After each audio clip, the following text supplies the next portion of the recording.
राजा के समक्ष ऐसा विचित्र मामला पहले कभी नहीं आया था। राजा ने उस किसान से पूछा कि यह स्पष्ट करो, दोनों पत्नियों में से कौन तुम्हारी अधिक देखभाल करती है? इस पर किसान ने उत्तर दिया, महाराज, दोनों ही मेरी अत्यधिक चिंता करती है। दोनों ही भोर में जाग जाती है।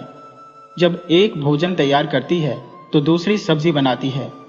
यदि मैं जल मांगता हूं तो दोनों तत्परता से गिलास भरकर लाती है। खेती के कामों में भी दोनों समान रूप से सहयोग करती है। उनमें सुई की नोक बराबर भी भेद नहीं है। किसान की बात सुनकर राजा विक्रमादित्य विस्मित हो उठे। उन्होंने दोनों स्त्रियों से उनके परिवार और किसान के संबंध में गहन प्रश्न पूछे। दोनों को अलग अलग बुलाकर अलग अलग ढंग से पूछताछ की गई, किंतु दोनों ने एक समान उत्तर दिए। उनके जवाबों में तनिक भी असमानता नहीं थी। राजा ने सत्य जानने का हर संभव प्रयास किया, परंतु दोनों स्त्रियों के उत्तरों में तने भर का भी अंतर नहीं था। इस पर राजा बेहद अचंभित हुए कि कैसे दोनों के उत्तर इतने समरूप हो सकते हैं। मंत्रियों से परामर्श करने पर भी कोई निष्कर्ष नहीं निकल पाया। एक मंत्री ने कहा कि किसान के पड़ोसियों से भी जानकारी ली गई, पर किसी को कुछ भी ज्ञात नहीं था। उन्होंने बस इतना कहा कि दूसरी स्त्री, जिसे चमेली कहा गया, 2 दिन पहले ही देखी गई थी, जबकि किसान के माता पिता का कोई अता पता नहीं है। उस घर में किसान और चमेली के अलावा और कोई नहीं रहता। मंत्रियों से विचार विमर्श के बाद राजा ने 3 दिन का समय लेकर उचित जांच कराने और फिर निर्णय सुनाने का निश्चय किया। राजा विक्रमादित्य अपने कक्ष में चहलकदमी कर रहे थे। उनकी चिंताओं का भार उनके चेहरे पर स्पष्ट था। उनकी मनोस्थिति को देख रानी वैशाली भी चिंतित हो उठी। उन्होंने जब राजा से इस बारे में पूछा तो राजा ने पूरी घटना बताई। रानी भी इस परिस्थिति से स्तब्ध थी। उन्होंने कहा, महाराज, आप व्यर्थ चिंता क्यों करते हैं? कल मंत्रियों और सिपाहियों को भेजकर उस किसान के संबंध में संपूर्ण जांच कराइए। अपने विशेष गुप्तचरों को भी भेजिए, कुछ न कुछ अवश्य पता चलेगा। राजा को रानी का सुझाव समीचीन लगा। उन्होंने कहा, महारानी, आप सही कह रही है। मंत्री और सिपाहियों ने किसान के घर, उसके खेत और पड़ोसियों के घरों की गहन जांच की तथा दूसरी औरत के बारे में जितनी भी जानकारी संभव हो उसे इकट्ठा करने का प्रयास किया। फिर भी कोई ठोस प्रमाण नहीं मिल पाया। अब केवल विशेष गुप्तचर ही उम्मीद की किरण थे। शायद वे कोई ऐसा सुराग ढूंढ पाए जिससे इस रहस्य से पर्दा उठ सके। रानी ने राजा को आश्वस्त किया, महाराज, गुप्तचर अवश्य सफल होंगे। आप तनिक विश्राम कर लीजिए। राजा ने उनकी बात मान ली। तुम सही कहती हो, गुप्तचरों की सूचना के बाद ही कोई ठोस कदम उठाया जाएगा। दोनों राजा और रानी आपस में बातचीत करते हुए निद्रा में लीन हो गए। अगले दिन राजा को उनके विशेष गुप्तचरों से कुछ सूचना प्राप्त हुई, लेकिन वह जानकारी प्राप्त करने के बाद भी उनकी चिंता और गहरी हो गई। तभी रानी वैशाली वहां आई और पूछा, महाराज, क्या समाचार है? राजा गंभीर स्वर में बोले, गुप्तचरों ने अपनी जानकारी दी है, परंतु इससे स्थिति और जटिल हो गई है। दूसरी चमेली के आने वाले दिन नगर में कोई अनजान महिला प्रवेश नहीं की। इसका अर्थ यह हो सकता है कि वह कोई माया हो। रानी अब पूरी तरह आश्वस्त हो गई और बोली, महाराज, वह निस्संदेह मायावी शक्ति से युक्त कोई अस्तित्व है। राजा ने चौंकते हुए कहा, आप सही कह रही हैं महारानी, यह अवश्य कोई मायावी छल है। अब हम इस मामले की स्वयं जांच करेंगे। रानी दृढ़ता से बोली, मैं भी आपके साथ चलूंगी महाराज। राजा ने सहमति जताई। निश्चित रूप से महारानी, आपके ज्ञान और अनुभव से हमें अवश्य लाभ होगा। राजा विक्रमादित्य और रानी वैशाली किसान के घर पहुंचे। किसान दौड़ते हुए आया और राजा को अपने छोटे लेकिन अत्यंत स्वच्छ घर के भीतर ले गया। हर वस्तु सुव्यवस्थित थी। राजा और रानी ने उसके घर की प्रशंसा की।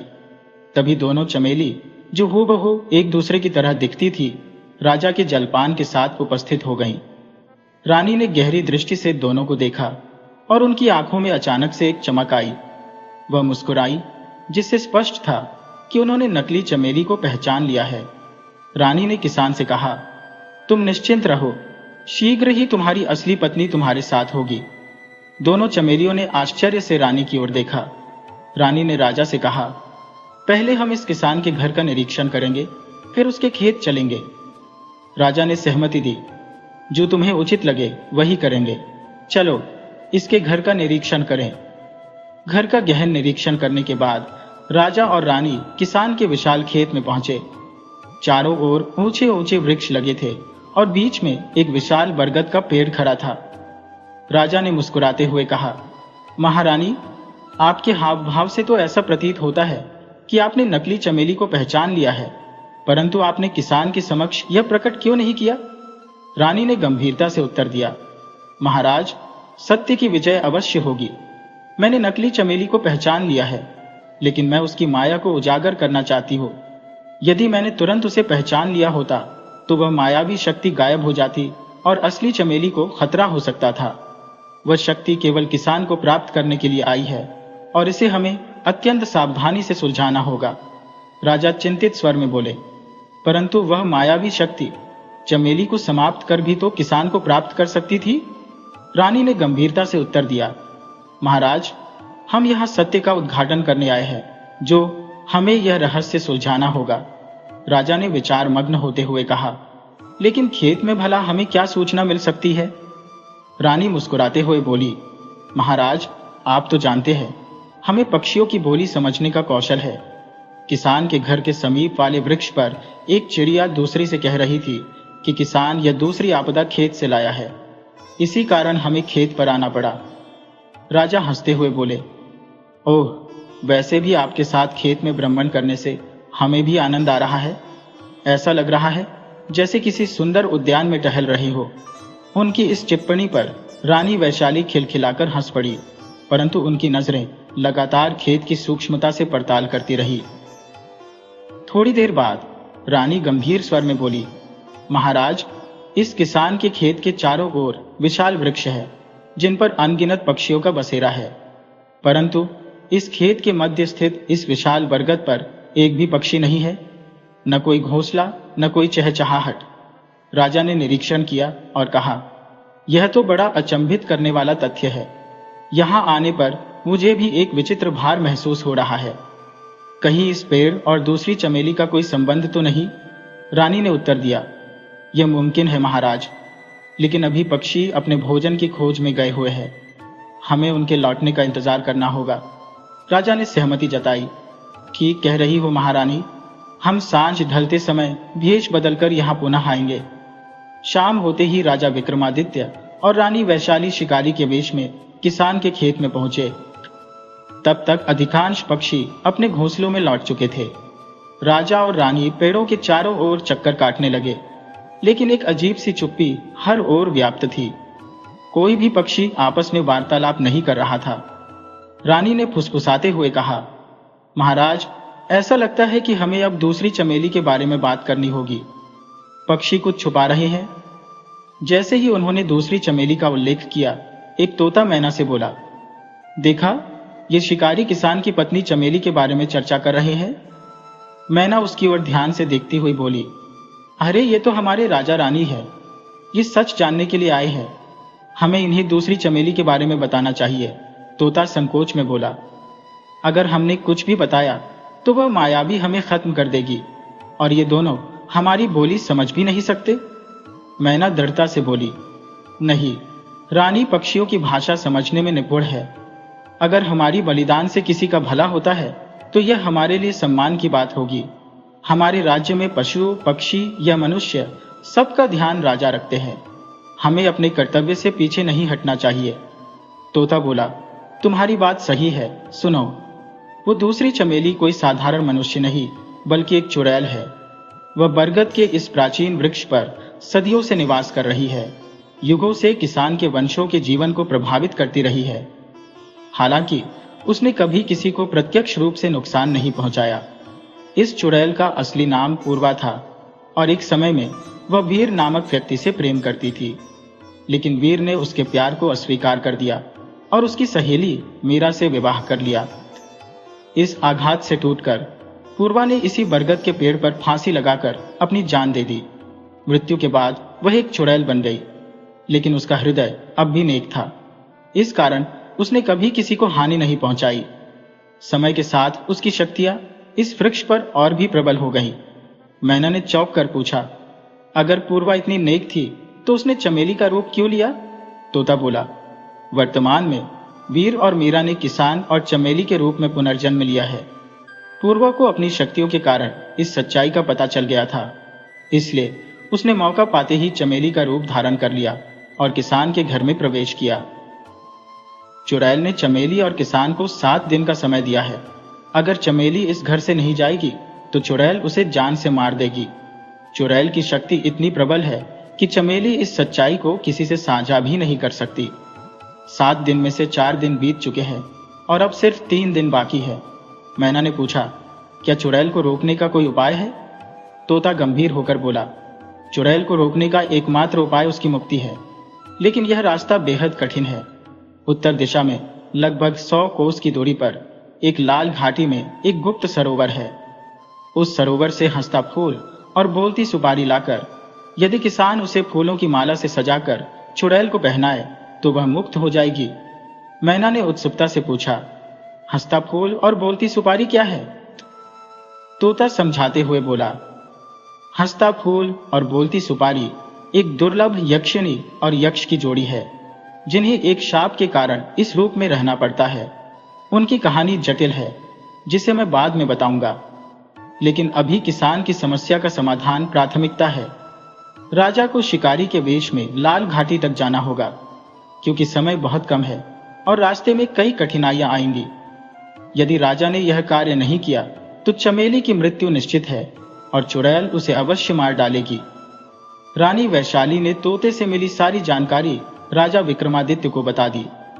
राजा ने गंभीरता से सुना और बोले, महारानी, चाहे एक मनुष्य की बात हो या पूरी प्रजा की, हम किसी को भी आंच नहीं आने देंगे। जैसा आपने बताया मैना की जान को खतरा है, तो हम उसे और चमेली को अपने महल में लेकर चलेंगे, जहां वे सुरक्षित रहेंगे। हम इसी क्षण लाल घाटी की ओर प्रस्थान करेंगे। रानी वैशाली, मैना और चमेली को लेकर महल चली गईं। राजा विक्रमादित्य अपने घोड़े पर सवार होकर शिकारी के वेश में लाल घाटी की ओर रवाना हो गए। 7 कोस की लंबी यात्रा के बाद राजा एक सुंदर सेवन में रुके, जहां एक स्वच्छ तालाब था। राजा ने खुद भी पानी पिया और अपने घोड़े को भी पिलाया। सुबह होने वाली थी तो उन्होंने थोड़ी देर आराम किया, ताकि अगले दिन की यात्रा के लिए ताजगी मिल सके। राजा एक विशाल पेड़ के नीचे विश्राम कर रहे थे कि अचानक घोड़ों की दौड़ती टापों की आवाज से सतर्क हो गए। उन्होंने तुरंत ही पेड़ पर चढ़कर निगरानी करना शुरू किया। उनका घोड़ा घास चरने के लिए कुछ दूरी पर चला गया था। थोड़ी ही देर में 5 घुड़सवार तालाब के किनारे आकर रुके। उनके घोड़ों पर भारी कटारें लटक रही थी।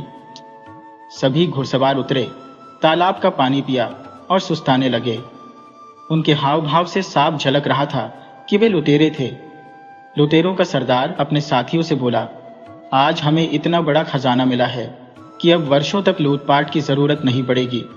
अब हम विराट नगर में व्यापारी के रूप में प्रवेश करेंगे और वहां स्थायी रूप से बस जाएंगे।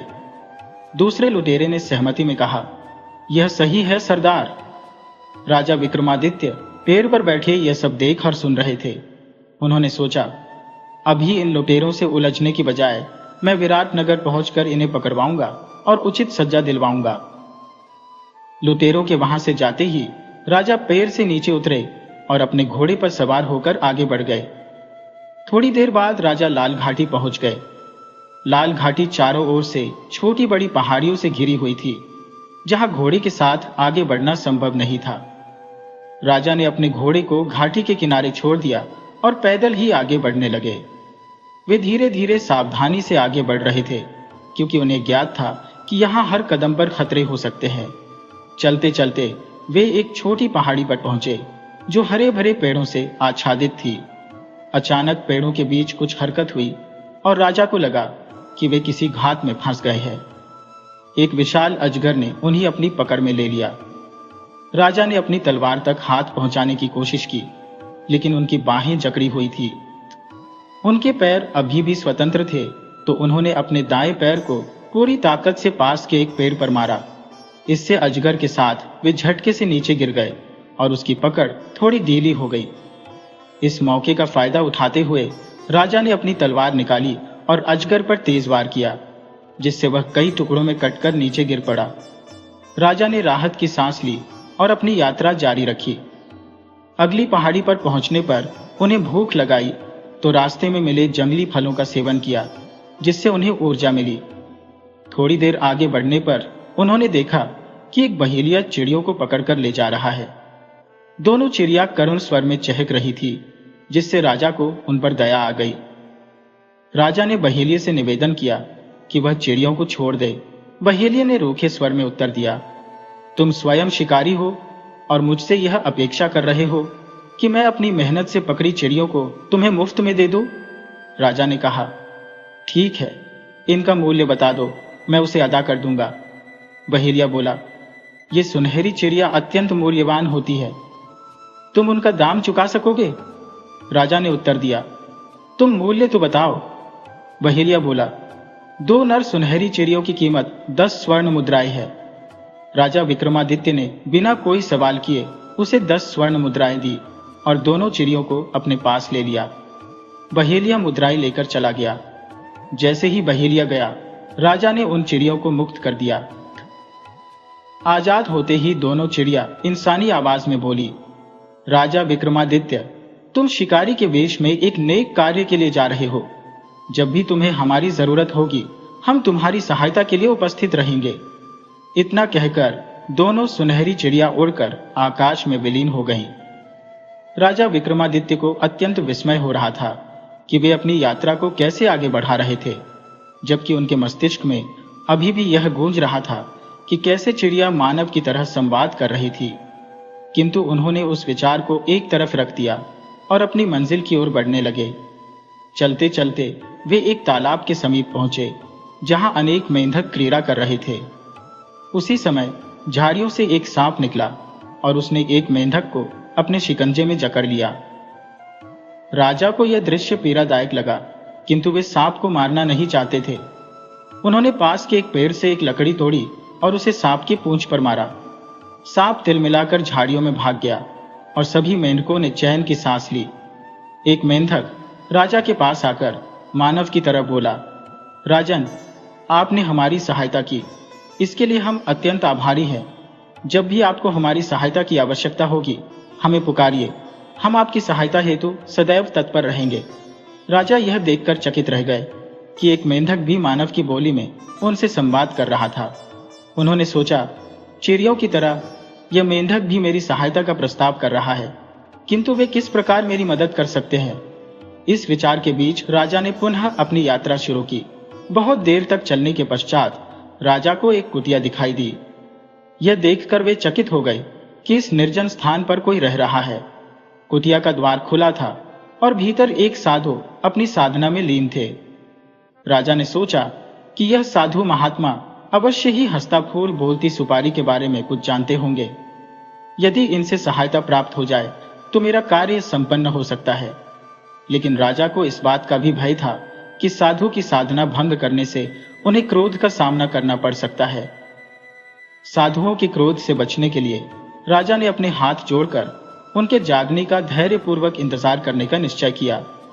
1 घंटे के बाद साधु ने अपनी आंखें खोली और राजा ने उन्हें प्रणाम किया। साधु ने राजा की धैर्यशीलता और साहस की प्रशंसा की और कहा, राजन, आपका धैर्य और साहस अनुपम है और आपका उद्देश्य भी पवित्र है।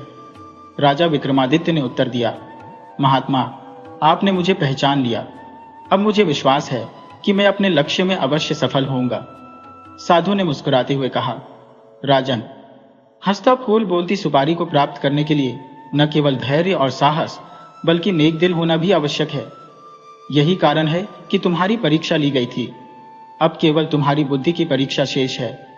साधु ने आगे कहा, यहां से उत्तर दिशा में एक कोस की दूरी पर एक गुफा स्थित है, जहां एक गुप्त सरोवर है। वहीं तुम्हें हंसता फूल बोलती सुपारी के दर्शन होंगे। अपनी बुद्धि का प्रयोग करो और तुम अवश्य ही सफल होोगे। राजा विक्रमादित्य ने साधु को प्रणाम किया और उत्तर दिशा की ओर चल दिए। रास्ता कठिन था, क्योंकि छोटी बड़ी पहाड़ियों ने मार्ग को और भी चुनौतीपूर्ण बना दिया था। कठिनाइयों का सामना करते हुए राजा ने एक कोस की दूरी तय की, लेकिन अत्यधिक थकान के कारण वे एक पेड़ के नीचे बैठकर विश्राम करने लगे। कुछ समय विश्राम करने के उपरांत राजा विक्रमादित्य पुनः गुफा की खोज में निकल पड़े। उन्होंने थोड़े ही समय में गुफा को ढूंढ निकाला और उसके भीतर प्रवेश किया। विराट नगर के न्यायप्रिय राजा विक्रमादित्य के दरबार में एक अनोखा मामला प्रस्तुत होता है, जिसमें दो समान रंग रूप वाली स्त्रियां आती हैं। दोनों अपने आप को किसान की पत्नी बताकर अपने अधिकार की मांग करती है। इस अनोखे मामले ने राजा के मन को उलझन में डाल दिया, क्योंकि ऐसा विचित्र मामला उनके समक्ष पहली बार आया था।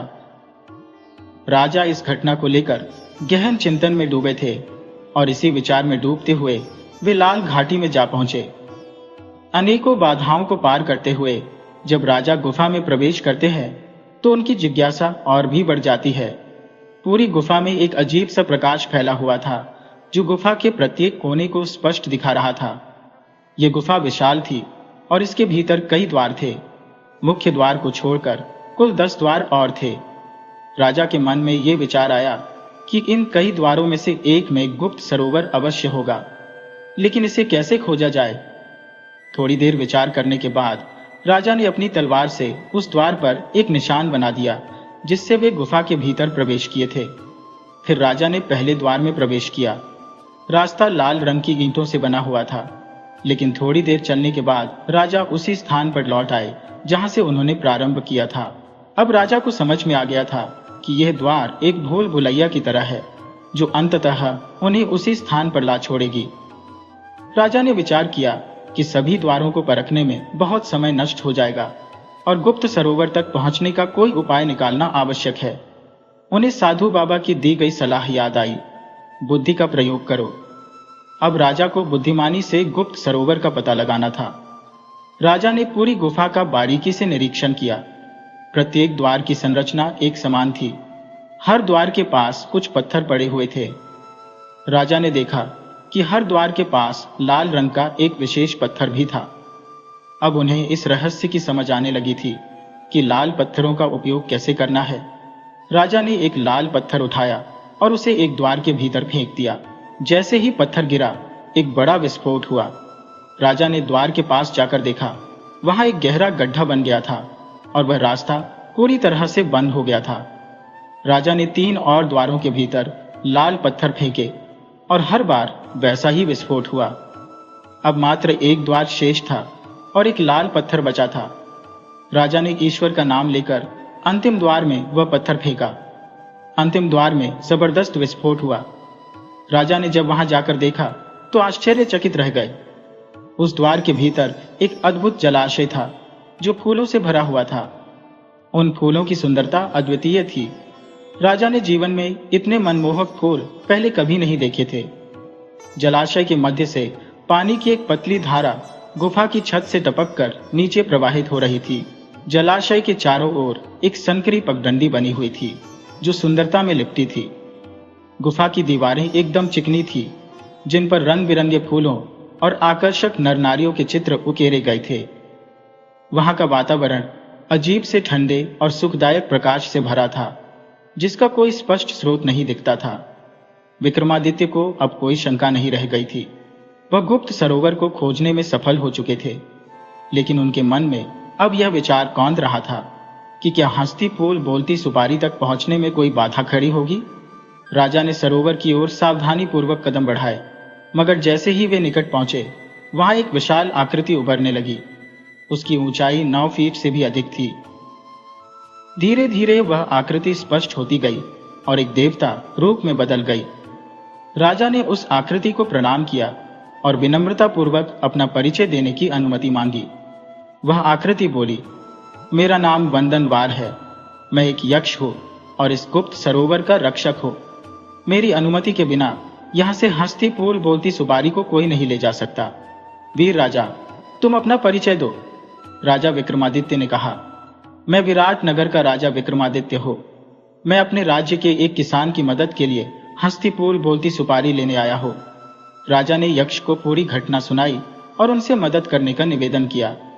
यक्ष ने कहा, यह हंसती फूल बोलती सुपारी अत्यंत पवित्र और चमत्कारी है। जाओ, इसे प्राप्त करने के लिए धैर्य, बुद्धि और साहस की आवश्यकता है। तुम्हारा उद्देश्य नेक है, लेकिन तुम्हें एक परीक्षा देनी होगी। क्या तुम इसके लिए तैयार हो? राजा ने आत्मविश्वास से उत्तर दिया, मैं हर परीक्षा के लिए तैयार हो। यक्ष ने राजा को परखने के लिए कहा, राजा विक्रमादित्य, तुमने कई कठिनाइयों को पार कर यह गुप्त सरोवर ढूंढ निकाला है। इससे यह सिद्ध होता है कि तुम निडर और वीर हो। अब तुम्हें एक कठिन परीक्षा का सामना करना होगा। यक्ष ने अपने हाथ को ऊपर उठाया और दीवार में समा गई एक रहस्यमय रोशनी प्रकट हुई। इसके फलस्वरूप एक द्वार खुल गया और यक्ष राजा को उस द्वार के भीतर ले गया, जहां एक छोटा सा खेत था। उस खेत में चारों ओर चावल के दाने बिखरे हुए थे और बीच में एक बड़ा पात्र रखा हुआ था। यक्ष ने राजा से कहा, इस खेत में बिखरे हुए चावल को इस पात्र में इकट्ठा करो, मगर ध्यान रहे इनमें मिट्टी का एक भी कण न हो। इतना कहकर यक्ष ने पास में रखे एक समय यंत्र की ओर इशारा किया, जो धीरे धीरे समय के बीतने का संकेत दे रहा था। राजा विक्रमादित्य ने समय की नजाकत को समझते हुए चावल इकट्ठा करना शुरू किया। राजा विक्रमादित्य ने चावल दोनों मुट्ठियों में समेटकर पात्र में डालना शुरू किया, लेकिन यह ध्यान रखते हुए कि एक भी मिट्टी का कण उसमें न जाने पाए। समय गुजरता गया और राजा का शरीर पसीने से तरबतर हो गया। जितना यह कार्य सरल दिख रहा था, उतना ही मुश्किल साबित हो रहा था। उन्होंने पात्र में झांका और आश्चर्यचकित रह गए, क्योंकि वह अब भी आधा खाली था। समय तेजी से निकल रहा था और राजा समझ गए कि इस गति से काम खत्म नहीं हो पाएगा। विचारशीलता के क्षणों में राजा को सुनहरी चिड़िया की याद आई, जिसने कहा था कि जब भी उसे उनकी आवश्यकता हो वह अवश्य प्रकट होगी। विक्रमादित्य ने मन ही मन उसे पुकारा और कुछ ही पलों में सुनहरी चिड़िया अपने साथ कई अन्य चिड़ियों के साथ आ पहुंची। राजा ने अपनी समस्या बताई और कुछ ही क्षणों में हजारों चिड़िया वहां एकत्र हो गईं। सभी चिड़िया अपने नन्हे चोंचों में चावल के दाने उठाकर पात्र में भरने लगी। इस दृश्य को देखकर राजा की आंखों में आश्चर्य और आभार झलक उठा। जैसे ही पात्र भर गया, राजा ने सुनहरी चिड़िया का आभार प्रकट किया। चिड़िया और उसकी संगिनी चिड़िया उड़ गईं। इसके बाद यक्ष वंदनवार राजा को सरोवर के पास ले गए और खेत का द्वार अदृश्य हो गया। यक्ष ने मुस्कुराते हुए कहा, राजन, आपने अपनी बुद्धिमानी से यह परीक्षा सफलतापूर्वक पार कर ली है। अब दूसरी परीक्षा शुरू होगी। यक्ष ने अपना दायां हाथ उठाया और दीवार से एक रहस्यमयी रोशनी निकली, जिससे एक और द्वार प्रकट हो गया। राजा और यक्ष उस द्वार से बाहर निकले, जहां उन्होंने भगवान शिव की विशाल प्रतिमा और उसके निकट एक कुएं को देखा। उस कुएं में हजारों रंग बिरंगे फूल खिले हुए थे। यक्ष ने कहा, राजन, तुम्हें इस कुएं से फूल निकालकर भगवान शिव के चरणों में अर्पित करने हैं, लेकिन ध्यान रहे कि एक भी फूल खंडित नहीं होना चाहिए। यदि भगवान शिव ने फूलों को स्वीकार कर लिया, तभी तुम इस परीक्षा में सफल हो पाओगे। इतना कहकर यक्ष ने एक समय यंत्र पास में रख दिया और समय आरंभ हो गया। कुएं को देखते ही राजा ने सोचा कि अगर वे खुद कुएं में उतरकर फूल निकालेंगे तो उनके खंडित होने का खतरा है। वहां कोई भी साधन नहीं था जिससे फूलों को सुरक्षित निकाला जा सके। तब राजा को उस मेंढक की याद आई जिसने सहायता का वचन दिया था। राजा ने तुरंत मेंढक को पुकारा और कुछ ही क्षणों में वह हाजिर हो गया। राजा ने अपनी समस्या मेंढक को बताई और उसने उन्हें भरोसा दिलाया कि काम जरूर पूरा होगा। थोड़ी देर बाद हजारों मेंढक वहां आ गए। मेंढक ने कुएं में छलांग लगाई और एक एक फूल निकालकर राजा को देने लगा। उसने कहा, राजन, पहले फूल को आप भगवान शिव के चरणों में अर्पित करें, इसके बाद हम शेष फूल चढ़ा देंगे। राजा विक्रमादित्य ने पहला फूल शिव के चरणों में रखा और फिर बाकी मेंढक एक एक करके फूल लाकर भगवान शिव के चरणों में अर्पित करने लगे। राजा इस दृश्य को देखकर अचंभित थे। हर मेंढक छलांग लगाकर कुएं में कूदता और अपने मुंह में फूल दबाकर एक ही प्रयास में भगवान शिव के चरणों तक पहुंच जाता। थोड़ी ही देर में सभी फूल शिव के चरणों में अर्पित कर दिए गए। जैसे ही अंतिम फूल अर्पित हुआ, एक अद्भुत चमत्कार हुआ। सारे फूल आपस में जुड़कर माला बन गए और भगवान शिव के गले की शोभा बढ़ाने लगे।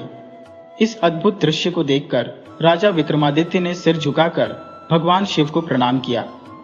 मेंढक राज का आभार प्रकट किया और जैसे ही कार्य समाप्त हुआ, सभी वहां से प्रस्थान कर गए। यक्ष बंद अनवर के साथ राजा को पुनः सरोवर के पास लेकर आए। राजा विक्रमादित्य ने यक्ष द्वारा प्रस्तुत द्वार की चुनौतियों को सफलतापूर्वक पार कर लिया था। राजा और यक्ष गुप्त सरोवर के निकट वार्तालाप कर रहे थे, जहां यक्ष ने कहा, राजन, आपने बुद्धिमत्ता का प्रयोग करके मेरी परीक्षा को सफलतापूर्वक पार किया है। अब आप हंसता बोलती सुपारी प्राप्त करने के अधिकारी हैं। राजा ने उत्सुकता से पूछा, तो इसका अर्थ है कि मेरा उद्देश्य पूरा हो गया? यक्ष मुस्कुराते हुए बोले, आपका उद्देश्य तभी पूरा हो चुका था जब आपने लाल घाटी के लिए प्रस्थान किया था। हंसता बोलती सुपारी केवल उन्हीं को प्राप्त होती है जिनका उद्देश्य नेक हो, अन्यथा मृत्यु हर कदम पर सामने खड़ी रहती है। राजन, ये सरोवर आपकी प्रतीक्षा कर रही हंसता बोलती सुपारी का ठिकाना है। जब राजा विक्रमादित्य सरोवर में उतरे तो उन्होंने पाया कि वहां केवल एक ही फूल और एक ही सुपारी है। उन्होंने वह सुपारी अपनी हथेली पर उठा ली और सरोवर से बाहर आ गए।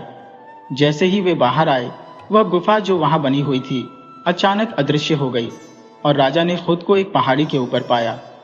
राजा विक्रमादित्य के हाथों में हंसता फूल बोलती सुपारी थी, जो अपने नाम के अनुसार ही मुस्कुराती प्रतीत हो रही थी।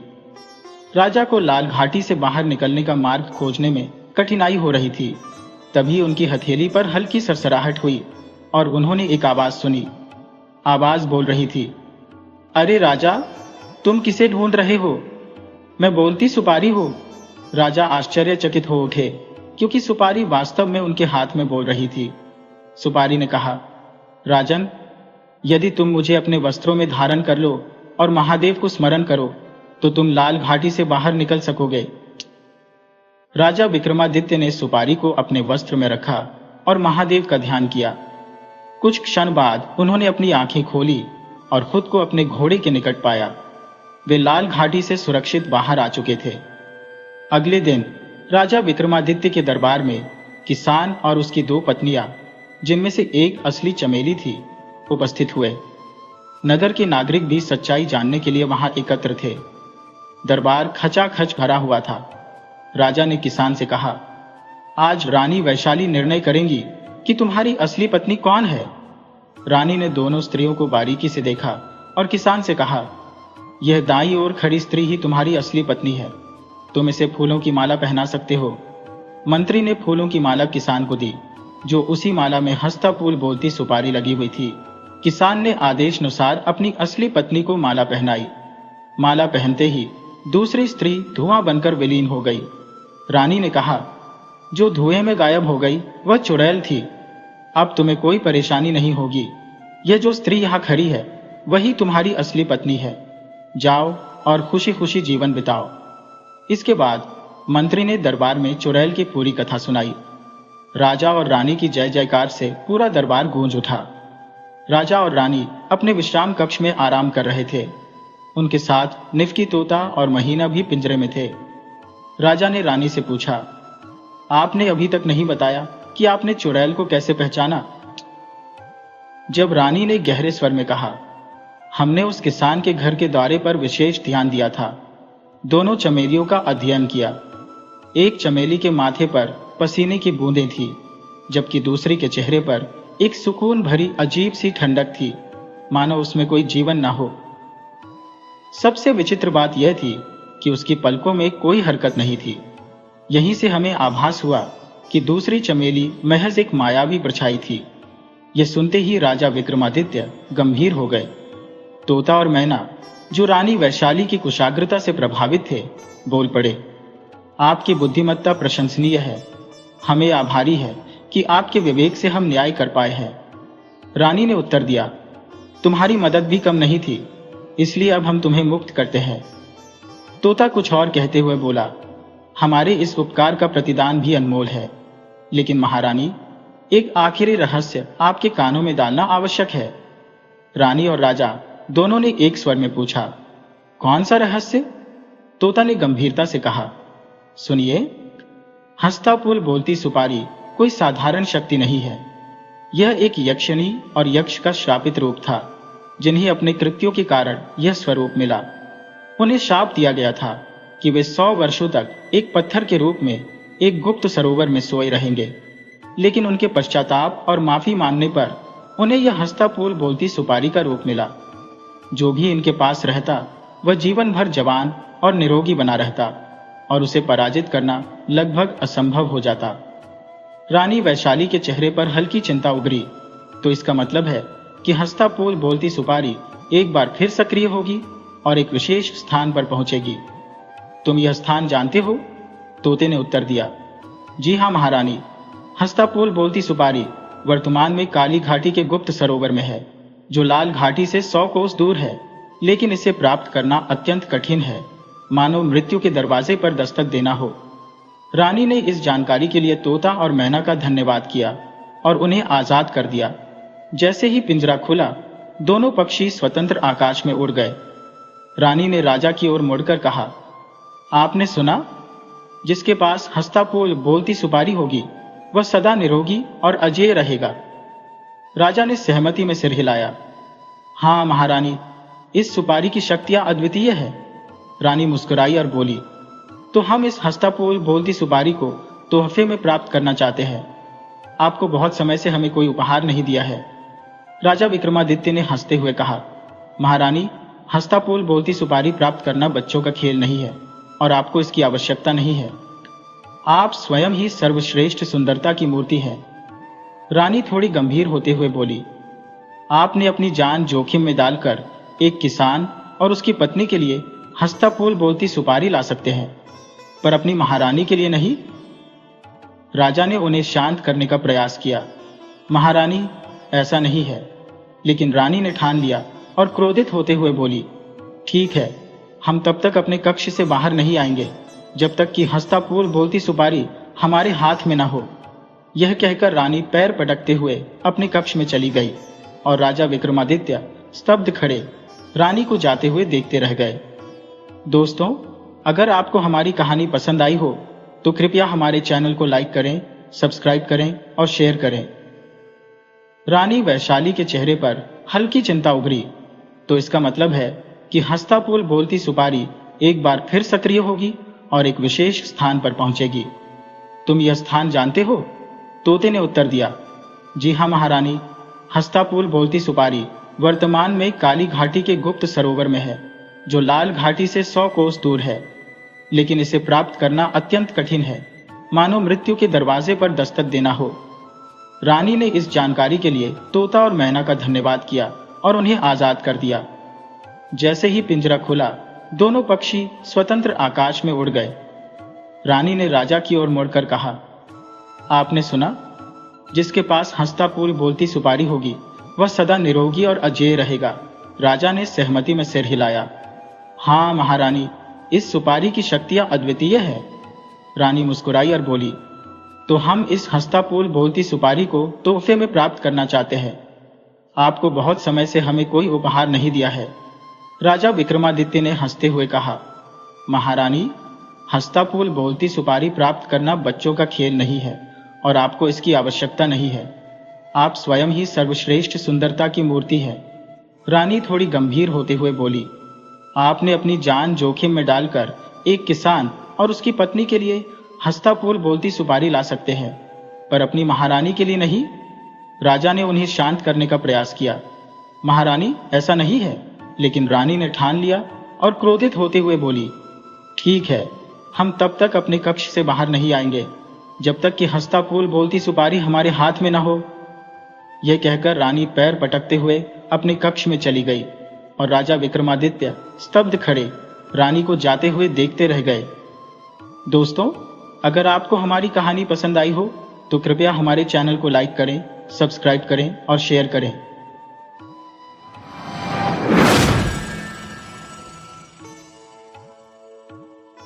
ठाकुर वीर प्रताप सिंह अपनी पत्नी शकुंतला देवी के साथ अपनी बेटी के विवाह को लेकर अत्यंत चिंतित थे। शादी के आयोजन में भारी धन की आवश्यकता थी, परंतु उनके पास उतने पैसे नहीं थे। ठाकुर साहब सोचने लगे कि पैसे का प्रबंध कैसे किया जाए। तभी शकुंतला देवी बोली, अब क्या होगा, इतना धन कहां से आएगा? ठाकुर वीर प्रताप ने कहा, यही चिंता हमें खाई जा रही है। हम केवल नाम के ठाकुर रह गए हैं। बेटी को अच्छा घराना मिला तो हमने विवाह के लिए हाँ कर दी।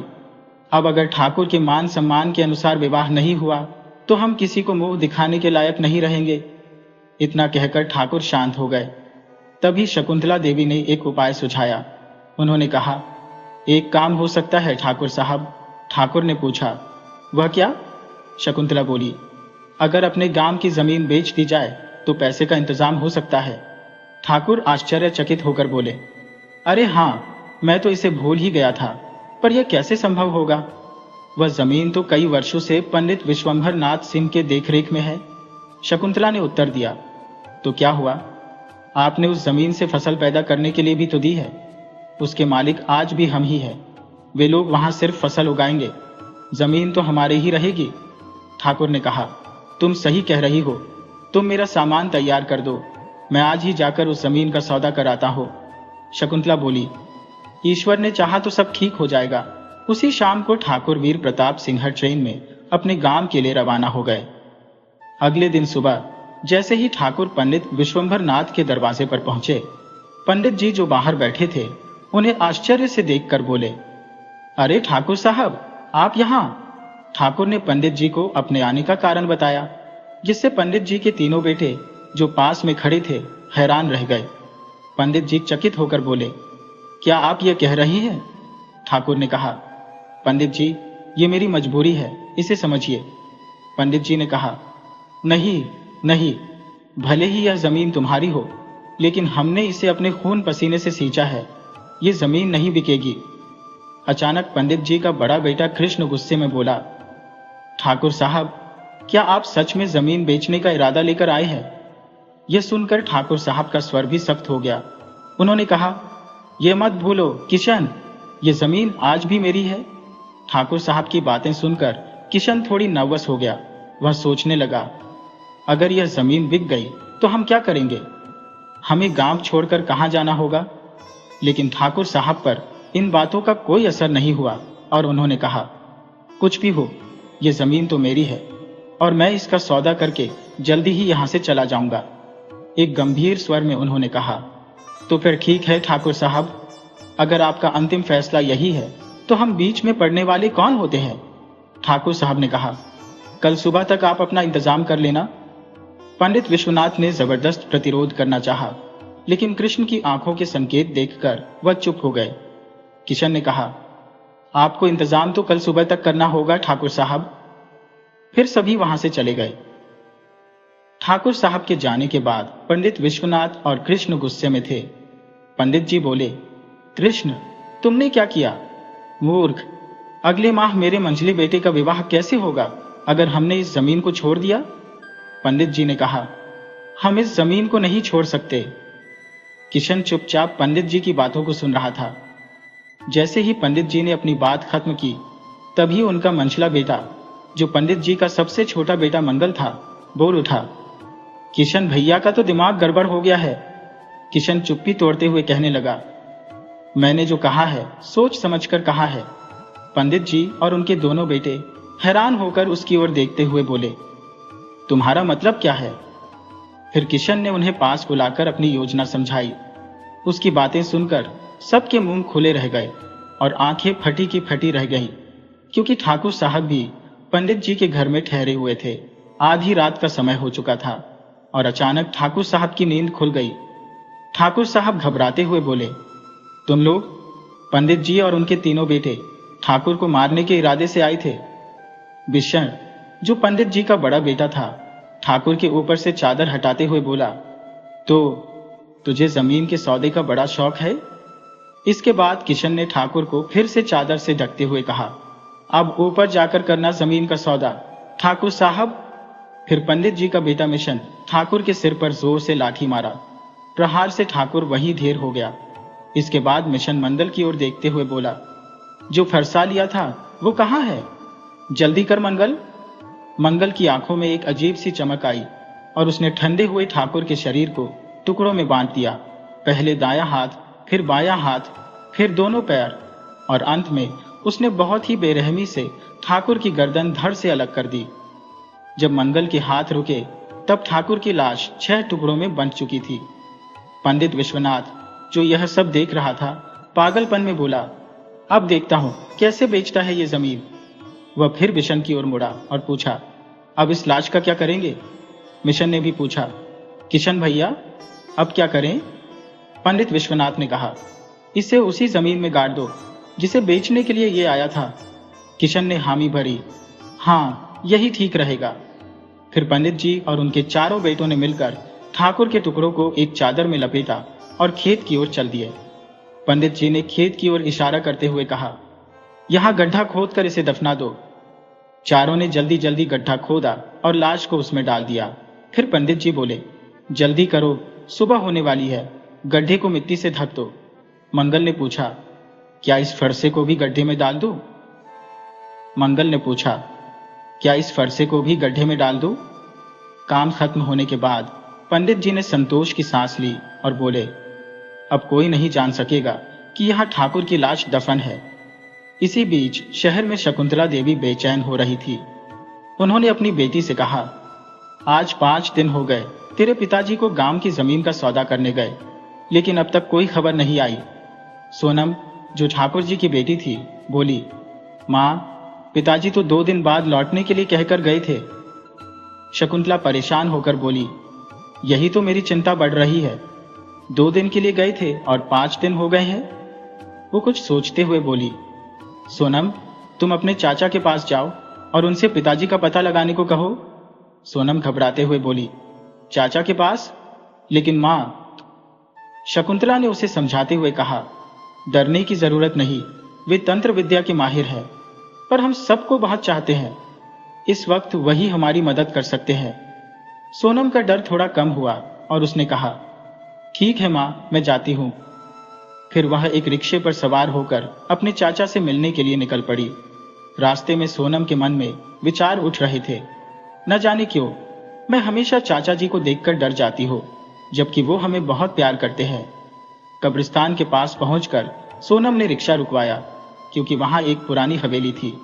सोनम ने देखा, कितनी डरावनी जगह है, रात में तो और भी भयानक लगती होगी। वह डरते हुए हवेली के अंदर गई और धीरे से आवाज लगाई, चाचा जी, चाचा जी। हवेली के अंदर से कोई आवाज नहीं आई। डरी हुई सोनम जब कब्रिस्तान के पास पहुंची तो कब्रिस्तान का दरवाजा अचानक जोर की आवाज के साथ खुल गया और अंदर से आवाज आई, अंदर आओ सोनम बिटिया, अंदर आओ। सोनम अपने मन में कहने लगी, चाचा जी मुझे देख रहे हैं, और आवाज का पीछा करती हुई आगे बढ़ी। फिर आवाज आनी बंद हो गई। सोनम ने कांपते हुए पूछा, आप कहाँ हैं चाचा जी? चाचा की आवाज आई, तुम्हारे पीछे। पीछे मुड़ते ही सोनम के मुंह से एक जोरदार चीख निकल पड़ी। उसने देखा कि उसके चाचा भैरवनाथ अपनी तंत्र शक्ति के बल पर पूरा शरीर जमीन में धंसा चुके थे, सिर्फ गर्दन ही बाहर थी। भैरवनाथ ने सोनम की घबराहट भांपते हुए उसे शांत करने की कोशिश की। डरो मत बिटिया, ये तो सिद्धि प्राप्ति के लिए करना पड़ता है। सोनम ने चाचा जी को सारी बात बताई। माँ ने मुझे पिताजी का पता लगाने के लिए आपके पास भेजा है। आज पिताजी को गए हुए 5 दिन हो चुके हैं और माँ के साथ साथ मेरे मन में भी अजीब अजीब ख्याल आ रहे हैं। मगर चाचा जी, आप इस हालत में पिताजी का पता कैसे लगाएंगे? भैरवनाथ मुस्कुराते हुए बोले, बिटिया मुझे कहीं जाने की जरूरत नहीं है। जब तक मैं आंखें बंद करके देख ना लूं, तुम बस शांत खड़ी रहना। ये कहकर उन्होंने अपनी दिव्य दृष्टि से देखना शुरू किया। जैसे ही उन्होंने देखा, उनका चेहरा क्रोध से लाल हो गया और वह चिल्ला उठे, नहीं, ये नहीं हो सकता। सोनम का दिल घबराहट से तेजी से धड़कने लगा और उसने डरते हुए पूछा, क्या हुआ चाचा जी? भैरवनाथ गुस्से में बोले, तुम्हारे पिताजी अब इस दुनिया में नहीं है। जाओ, उनके लिए अंतिम संस्कार की तैयारी करो। उन दरिंदों को मैं अब जिंदा नहीं छोड़ूंगा। सोनम के पैरों तले जमीन खिसक गई। वह चीख पड़ी, नहीं चाचा जी, ऐसा नहीं हो सकता। मगर गांव में अभी किसी को ठाकुर वीर प्रताप सिंह की हत्या की खबर नहीं थी। उधर खेत में विशंभर नाथ के खेत पर एक साया खड़ा था। वह साया किशन का था, जो उस जमीन को देख रहा था जहां ठाकुर को दफनाया गया था। वह खुद से हंसते हुए बोला, आखिरकार ठाकुर को मरने के बाद कितनी जगह चाहिए? सिर्फ 2 गज जमीन। इतने में जमीन अचानक दरकने लगी और वहां से 2 हाथ बाहर निकले। किशन का चेहरा भय से पीला पड़ गया। उसने देखा कि उन हाथों ने उसे जकड़ लिया और जमीन में खींचने लगे। वह चिल्लाया, बचाओ, कोई मुझे बचाओ। मगर वह आवाजें बेकार साबित हुई। धीरे धीरे उसके शरीर को जमीन में खींच लिया गया और सिर्फ सिर और हाथ ही बाहर रह गए। तभी हवा में एक फरसा तैरने लगा। किशन की घबराहट बढ़ गई, क्योंकि वही फरसा ठाकुर को मारने के लिए इस्तेमाल हुआ था। फरसा एक झटके में किशन का पहला हाथ काट गया। दर्द से चीखता किशन कुछ समझ पाता, इसके पहले दूसरा हाथ भी फरसे की भेंट चढ़ गया। अंततः फरसे ने उसकी गर्दन धड़ से अलग कर दी। मंगल और पंडित विश्वनाथ दौड़ते हुए वहां पहुंचे। किशन की लाश देखकर मंगल जोर से चिल्लाया, भैया! लेकिन तभी आकाश में एक आवाज गूंजी, अब कोई नहीं बचेगा, सब मरोगे। मंगल के चेहरे पर डर साफ झलक रहा था। उसने कांपते हुए कहा, यह ठाकुर की आवाज है, वह अपनी मौत का बदला ले रहा है। मंगल को भी विश्वास हो चला था कि अब सबकी बारी आने वाली है। बाद में मिशन ने देखा कि मंगल ने गुस्से में पंडित जी पर हमला कर दिया। उसके मुंह से अजीब अजीब आवाजें निकल रही थी और वह पंडित की गर्दन दबोचते हुए बोला, तूने मेरी हत्या करवाई, अब तू बचेगा नहीं। मिशन तेजी से लाठी उठाकर मंगल के सिर पर दे मारा, जिससे वह बेहोश होकर गिर पड़ा। मिशन ने घबराते हुए पंडित जी से कहा, पिताजी, ये बस बेहोश है, घबराइए मत। पंडित जी चिंतित थे, लेकिन ये क्या हो गया इसे? इसका रूप क्यों बदल गया है? मिशन ने कहा, लगता है ठाकुर की आत्मा हम सबके पीछे पड़ गई है। डरते हुए दिसंबर नाथ बोला, ठाकुर की आत्मा? अब क्या होगा? मिशन ने सांत्वना दी, बापू, किसी तरह ये रात काट ले, सुबह मैं गांव के औघड़ बाबा भूतनाथ को बुला लाऊंगा, वो सब कुछ सही कर देंगे। पंडित जी सोच में डूबकर बोले, ठीक है, लेकिन अगर बाबा को हत्या की भनक लग गई तो? बिशन ने जवाब दिया, यह खतरा तो उठाना ही पड़ेगा बापू। अगली सुबह जब मंगल जागा तो उसने सिर पकड़ते हुए कहा, मेरा सिर इतना दर्द क्यों कर रहा है? ये सुनकर विश्वनाथ बोले, भगवान का शुक्र है, होश में तो आया। भीषण अपने पिता से कहने लगा, आप इसके पास रहिए, मैं बाबा को बुलाकर लाता हूं। दिसंबर नाथ ने कहा, जल्दी लौटना बेटा। भीषण के जाते ही दिसंबर नाथ सोचने लगा, काश ठाकुर की जमीन उसे वापस लौटा दी होती। अब ये जमीन खूनी बन चुकी है, इससे अच्छा था हम उसकी जमीन वापस कर देते। इधर मंगल पूरी तरह होश में आ चुका था। थोड़ी देर बाद भीषण ओघर बाबा को लेकर आ गया। बाबा भूतनाथ आते ही बोले, यहां बुरी आत्मा का साया है। पंडित जी हाथ जोड़ते हुए बोले, बाबा, कोई उपाय बताइए, मैं एक बेटा खो चुका हूं, अब दूसरा नहीं खोना चाहता। बाबा भूतनाथ बोले, चिंता मत करो पंडित, मैं इस आत्मा को पकड़कर एक अंधेरे कुएं में लटका दूंगा। पंडित जी हाथ जोड़कर बोले, आप जो कहेंगे मैं वही करूंगा बाबा। बाबा ने कहा, सामान की लिस्ट लिख लो। 2 घंटे बाद भीषण ने जाकर सामान ला दिया। बाबा बोले, अब मैं इस घर में बंद होकर कुछ कर रहा हूं, अगले 1 घंटे तक मुझे कोई आवाज नहीं सुननी चाहिए। विशंभर नाथ ने सहमति में सिर हिलाते हुए कहा, ऐसा ही होगा बाबा। बाबा भूतनाथ अंदर जाकर दरवाजा बंद कर लेते हैं, लेकिन बाहर खड़ा सांवरनाथ घबरा रहा था। उसे देखकर भीषण कहता है, बापू, घबराने की जरूरत नहीं है, बाबा सब ठीक कर देंगे। विशंभर नाथ बोले, भगवान करे ऐसा ही हो। लेकिन वक्त बीतता गया। 1 घंटा, 2 घंटे, 3 घंटे, फिर 5 घंटे बीत गए, लेकिन बाबा बाहर नहीं आए। विशंभर नाथ चिंतित होकर बोले, बाबा तो 1 घंटे के लिए गए थे, ये 5 घंटे बीत गए। मंगल बोला, मुझे कुछ गड़बड़ लग रही है। बापू, दरवाजा खटखटाकर देखिए। बिशन दरवाजे को खटखटाते हुए आवाज लगाता है, बाबा, दरवाजा खोलो। लेकिन कोई जवाब नहीं आया। तब विशंभर नाथ बोले, कुछ तो गलत हो गया है, हमें दरवाजा तोड़ना पड़ेगा। बिशन ने दरवाजे पर जोर से धक्का मारा और दरवाजा टूट गया। तीनों अंदर दाखिल हुए और सबकी चीख निकल गई। ओघर बाबा फांसी के फंदे पर झूल रहे थे। मंगल चिल्लाया, ठाकुर की आत्मा ने बाबा को भी मार डाला। अब भय से कांपते हुए विशंभर नाथ ने सिर पकड़ लिया और बोले, भगवान। मिशन बोला, अब ओघर बाबा भी मारे गए, अब बारी बारी हम सब मरेंगे, ठाकुर की आत्मा हमें नहीं छोड़ेगी। डरते हुए मंगल बोला, बापू, मैं अब इस घर में नहीं रुकूंगा, मैं तो जा रहा हूं। मंगल जाने लगा तो विशंभर नाथ ने उसे रोकने की कोशिश की। दिसंबर नाथ ने कहा, रुक जा मंगल, मैंने फैसला कर लिया है, मैं इस खूनी जमीन को शहर जाकर ठाकुर की बीवी को सौंप दूंगा, फिर सब कुछ ठीक हो जाएगा। बिशन मंगल के कंधे पर हाथ रखकर बोला, बापू सही कह रहे हैं मंगल, ये खूनी जमीन हमें नहीं चाहिए जहां हमारे भाई का खून बिखरा है। मंगल के दिमाग में सारी बातें अब साफ हो चुकी थी। उसी रात सभी लोग घर के बाहर सोने की कोशिश कर रहे थे, लेकिन मिशन की आंखों से नींद गायब थी। वह लेटा हुआ था और अपने मन में सोच रहा था, बेचारा उघर बाबा, वह भी ठाकुर की आत्मा के गुस्से का शिकार बन गया। ये सब सोचते सोचते आखिरकार मिशन को नींद आ ही गई, लेकिन आधी रात को किसी हलचल से उसकी नींद खुल गई। भीषण ने घबराते हुए चिल्लाकर पूछा, कौन है, कौन है? उसकी आवाज कांप रही थी। तभी उसकी आंखों के सामने ठाकुर की लाश के टुकड़े हवा में उड़ते दिखाई दिए। ये वही टुकड़े थे जिन्हें उन्होंने बर्बरता से काट कर दफनाया था। भीषण डरते डरते ठाकुर की लाश के सामने गिर पड़ा और हाथ जोड़कर गिड़गिड़ाने लगा, ठाकुर साहब, हमें माफ कर दो, हम आपकी जमीन लौटा देंगे, हमें मारो मत। लेकिन ठाकुर की लाश के टुकड़े हवा में गोल गोल घूम रहे थे और उसका सिर एक भयानक हंसी हंस रहा था।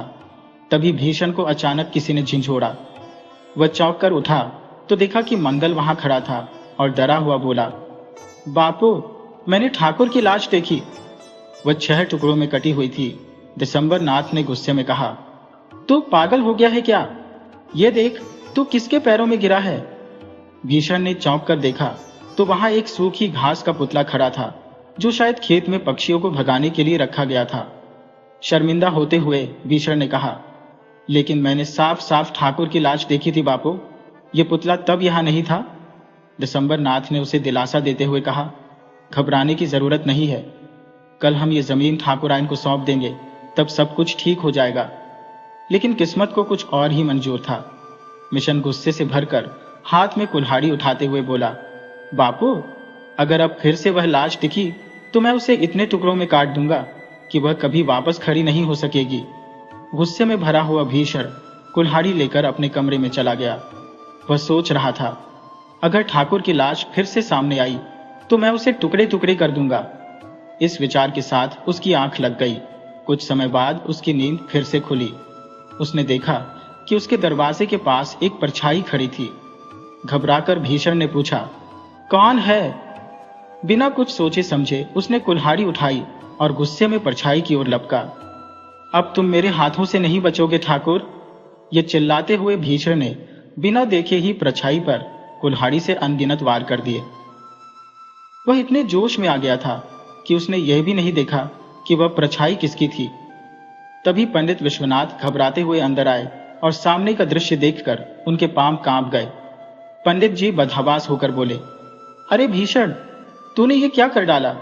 तेरा तो दिमाग ही फिर गया है। भीषण ने हंसते हुए कहा, बापू, मैंने ठाकुर की लाश के टुकड़े टुकड़े कर दिए, अब वह हमें कभी तंग नहीं करेगा। दिसंबर नाथ ने गुस्से से कांपते हुए कहा, अरे कमबख्त, देख तो तूने क्या किया है।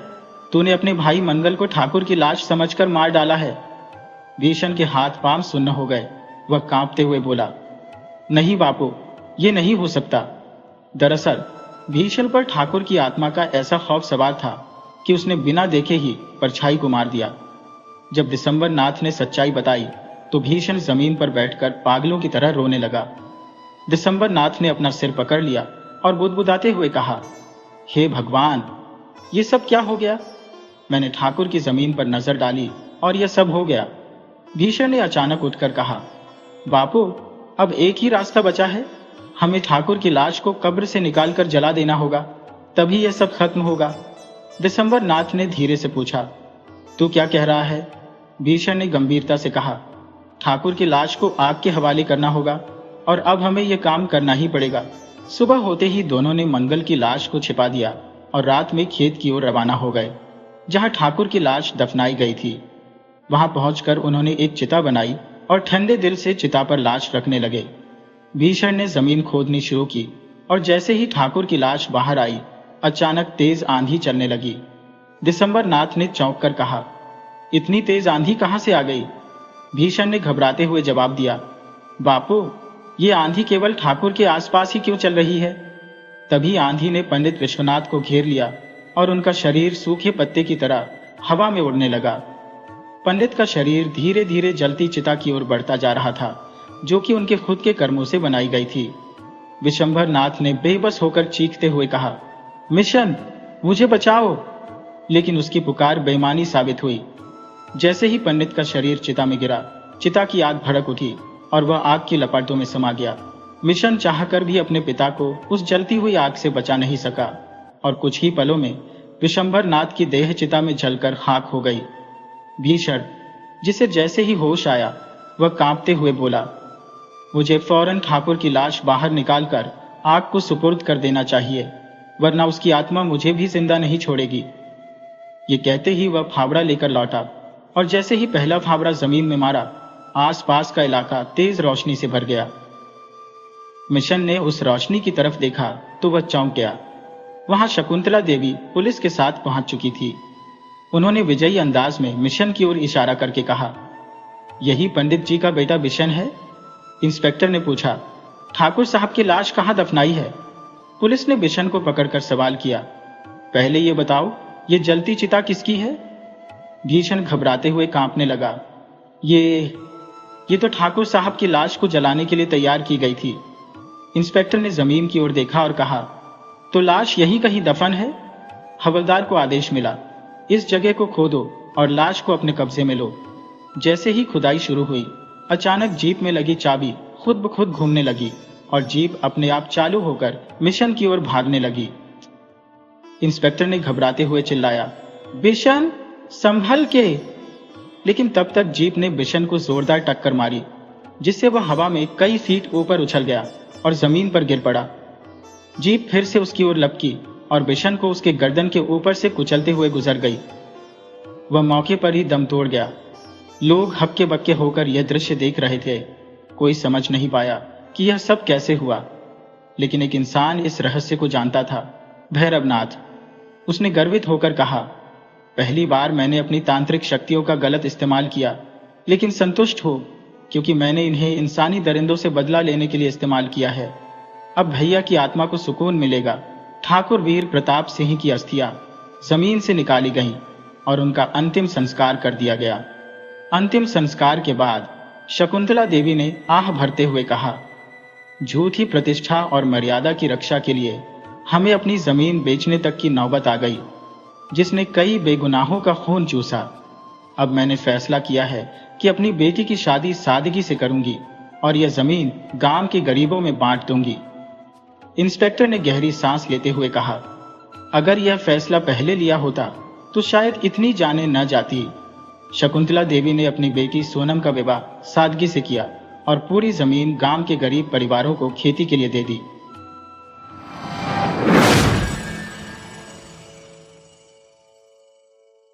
आपने जम्मू की वैष्णो माता का नाम अवश्य सुना होगा।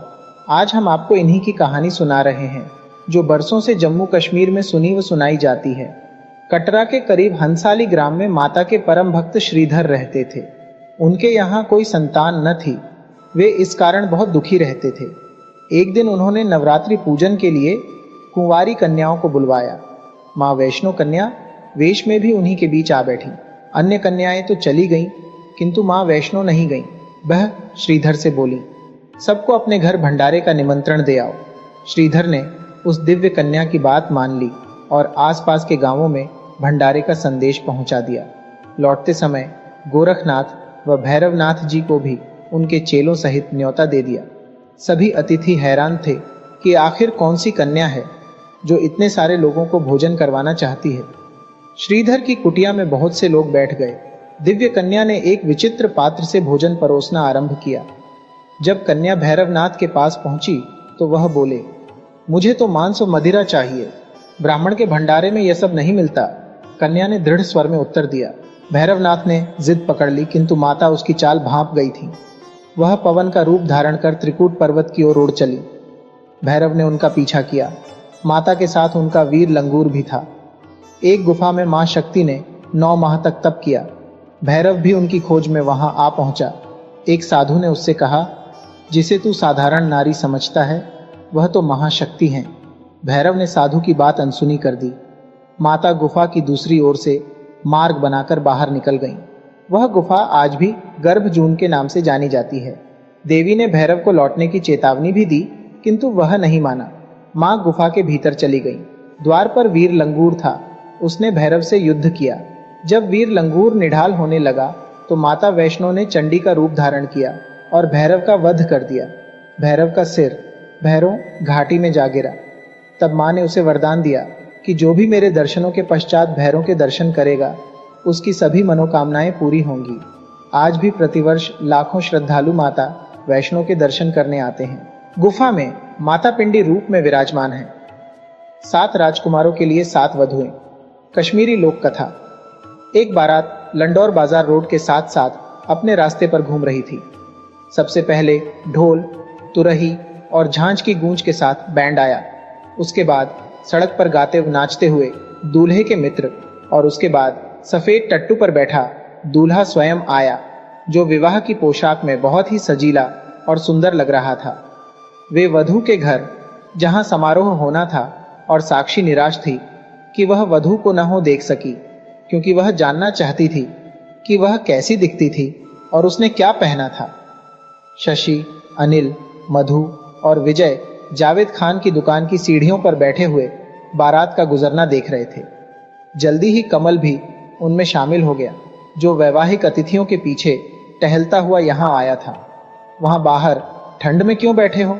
अपनी मंद रोशनी वाली दुकान के अंदर से जावेद खान ने कहा, अंदर आ जाओ और आग के पास बैठो। मैं तुम्हें एक सबसे असाधारण शादी का एक किस्सा सुनाऊंगा, जो मेरी वादी में कई साल पहले हुई थी। बहुत बहुत पहले एक राजा था जिसके 7 पुत्र थे। वे सबके सब बहादुर, सुंदर और चतुर थे। वृद्ध राजा सबको बराबर प्यार करता था और राजकुमार एक सी पोशाक पहनते थे तथा उन्हें समान भत्ते मिलते थे। जब वे बड़े हुए तो उन्हें अलग अलग महल दिए गए, लेकिन महल एक जैसे बनाए गए थे और उनकी साज सज्जा भी एक जैसी की गई थी। और अगर तुमने एक महल देख लिया था तो समझो सारे महल देख लिए थे। जब राजकुमारों की विवाह योग्य उम्र हुई तो राजा ने एक समान सुंदरता और प्रतिभा वाली 7 वधुएं खोजने के लिए सारे देश में अपने राजदूत भेजे। राजा के संदेश वाहकों ने हर जगह की यात्रा की, कई राजकुमारियां देखी, लेकिन 7 उपयुक्त वधुएं नहीं ढूंढ सके। जे लौटकर राजा के पास आए और अपनी विफलता के बारे में राजा को बताया। अब तो राजा इतना निराश और दुखी हो गया कि उसके मंत्री ने फैसला किया कि इस समस्या को हल करने के लिए कुछ न कुछ तो करना ही पड़ेगा। उसने कहा, महाराज, इतने मायूस न हो। निश्चय ही आपके 7 पुत्रों जैसी मुकम्मल 7 वधुएं खोजना असंभव है। हमें किस्मत पर भरोसा करना चाहिए और फिर शायद हमें सही वधुएं मिल जाएंगी। मंत्री ने एक योजना के बारे में सोचा था और राजकुमारों को इसके लिए सहमत कर लिया था। उनको किले की सबसे ऊंची बुर्ज पर ले जाया गया, जहां से पूरे शहर के साथ ही आसपास का ग्रामीण क्षेत्र भी दिखाई देता था। राजकुमारों के सामने 7 धनुष और 7 तीर रखे गए थे और उनसे जिस दिशा में वे चाहें उस दिशा में तीर छोड़ने के लिए कहा गया। प्रत्येक राजकुमार ने उस लड़की से विवाह करने की सहमति दी थी जिसके घर पर उसका तीर जाकर गिरेगा, चाहे वह किसी राजकुमार की लड़की हो या किसी किसान की। राजकुमारों ने धनुष उठाए और अलग अलग दिशाओं में तीर छोड़े। सबसे छोटे राजकुमार को छोड़कर सभी राजकुमारों के तीर प्रसिद्ध और अत्यंत प्रतिष्ठित परिवारों के घरों पर जाकर गिरे थे। लेकिन सबसे छोटे राजकुमार द्वारा छोड़ा गया तीर शहर की सीमा से बाहर चला गया था और दृष्टि से ओझल हो गया था। नौकर तीर की तलाश में सभी दिशाओं में दौड़ पड़े और एक लंबी खोज के बाद उसे एक बहुत बड़े बरगद के पेड़ की शाखा में गड़ा हुआ पाया गया, जिसके ऊपर एक बंदरिया बैठी थी। एक बंदरिया? बच्चों ने आश्चर्य से कहा, क्या राजकुमार ने बंदरिया से शादी की? अनिल ने पूछा। जावेद खान ने जवाब नहीं दिया, लेकिन हुक्के का एक लंबा ताजगी देने वाला कश खींचा और अपने श्रोताओं के ध्यान केंद्रण के दबने का इंतजार करने लगा। जावेद खान ने किस्सा जारी रखते हुए कहा, राजा को बहुत पछतावा हुआ जब उसे पता चला कि उसके सबसे छोटे राजकुमार के तीर ने ऐसा दुर्भाग्यशाली निशाना लगाया है। राजा और उसके दरबारी एवं मंत्रियों ने एक त्वरित बैठक की और फैसला किया कि सबसे छोटे राजकुमार को तीर के साथ एक और अवसर दिया जाना चाहिए। लेकिन हर किसी को चकित करते हुए राजकुमार ने दूसरा अवसर लेने से इनकार कर दिया। मैं शिकायत नहीं करता, उसने कहा, मेरे भाइयों को अच्छी और सुंदर पत्नियां मिली हैं और यह उनका सौभाग्य है।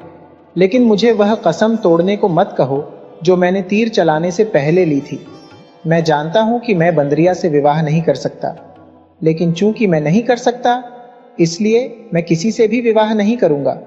इसकी बजाय मैं बंदरिया को घर ले आऊंगा और एक पालतू की तरह से उसकी देखभाल करूंगा। और सबसे छोटा राजकुमार शहर से बाहर गया और बंदरिया को घर ले आया। 6 भाग्यशाली राजकुमारों के खूब धूमधाम से विवाह हुए। शहर में प्रकाश और आतिशबाजी से जश्न मनाया और सड़कों पर संगीत एवं नृत्य हुए। लोगों ने अपने घरों को आम और केले के पत्तों से सजाया था।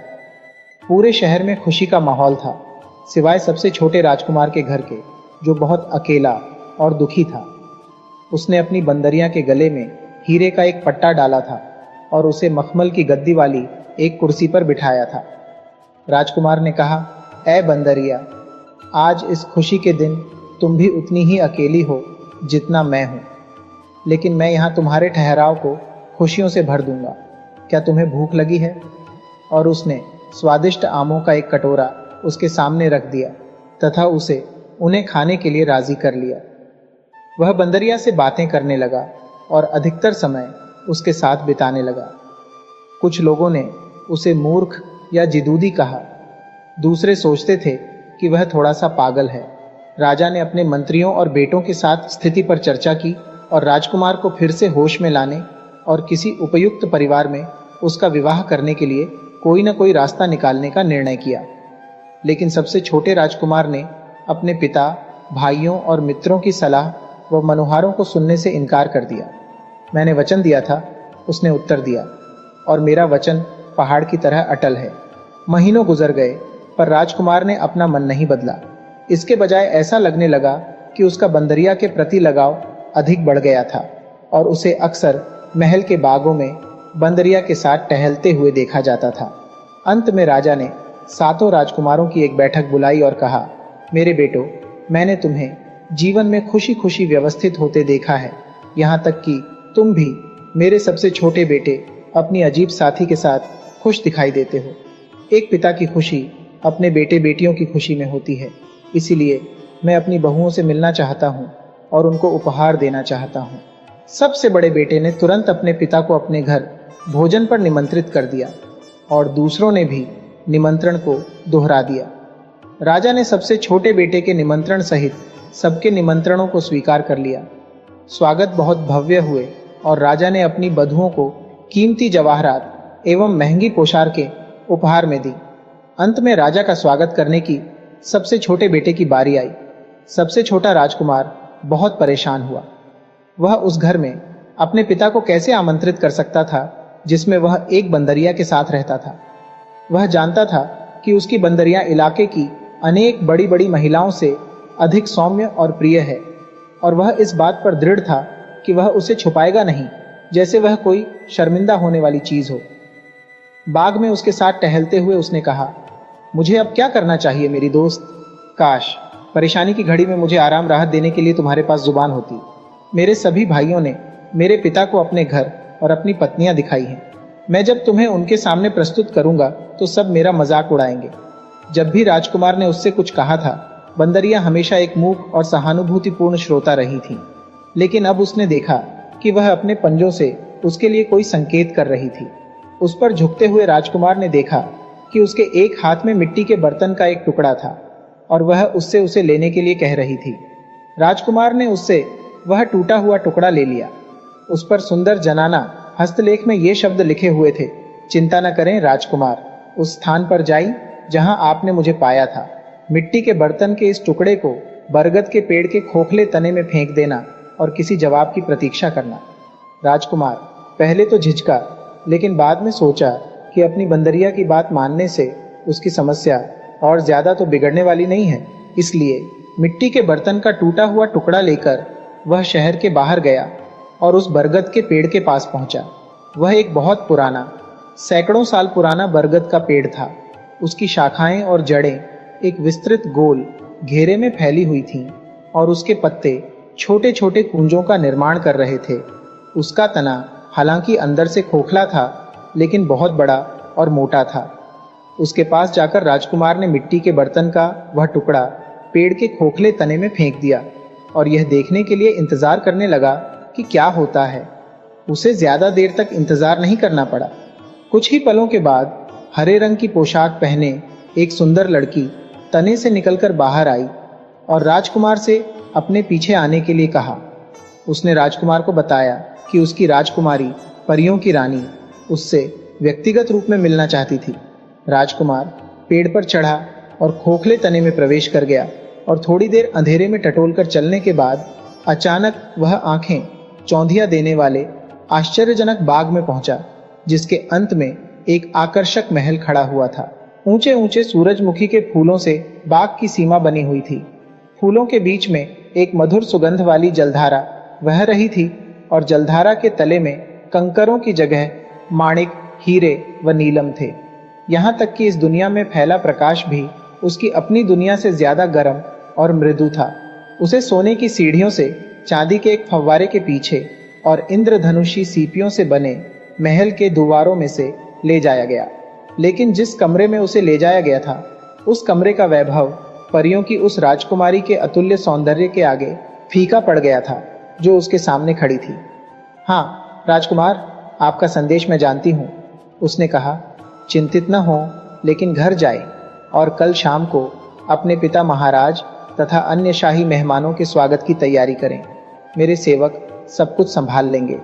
अगली सुबह जब राजकुमार अपने महल में जागा तो एक अद्भुत नजारा उसकी आंखों के सामने था। उसका महल जैसे एक नए जीवन से भर गया था। उसके बाग आम, पपीता, अनार और आड़ू के फलदार पेड़ों से भरे हुए थे। पेड़ों की छाया में स्टॉलें लगी थीं, जिन पर फल, मिठाइयाँ, इत्र और शरबत उपलब्ध थे। बच्चे लॉन में खेल रहे थे और पुरुष व स्त्रियां संगीत सुन रहे थे। राजकुमार ने जो देखा उससे वह हक्का बक्का रह गया था और तब तो वह और भी ज्यादा अचंभित हुआ जब उसने अपने महल में प्रवेश किया और वहां भरपूर शोर व गतिविधियां पाईं। स्वादिष्ट भोजनों से मेजें लदी हुई थीं। छतों से बड़े बड़े झाड़ फानूस लटक रहे थे। फूलों के बंधनवारों की सुगंध ने पूरे महल को महका रखा था। तभी एक सेवक दौड़ता हुआ आया और घोषणा की कि राजा अपने दरबारियों के साथ पधार रहे हैं। राजकुमार उनकी अगवानी के लिए लपका। वह उन्हें स्वागत कक्ष में लेकर आया, जिसे सुंदर ढंग से सजाया गया था। वहां भोजन परोसा गया। उसके बाद हर किसी ने राजकुमार द्वारा चुनी गई साथी को देखने पर जोर दिया। हर किसी ने यह सोचा था कि इतने शानदार भोज के बाद बंदरिया को देखना एक मजेदार मनोरंजन होगा। राजकुमार उनके अनुरोध को टाल नहीं सका और उदास मन से बंदरिया की तलाश में अपने कमरे में गया। उसे उस उपहास से डर लग रहा था जिसका उसे सामना करना था। वह जानता था कि यह उसकी अपनी कसम को न तोड़ने की जिद का इलाज करने के प्रयासों का एक तरीका है। राजकुमार ने अपने कमरे का दरवाजा खोला और प्रकाश की चौंध से लगभग अंधा ही हो गया था। कमरे के बीचों बीच सिंहासन पर वही राजकुमारी बैठी थी जिससे वह बरगद के पेड़ के अंदर मिला था।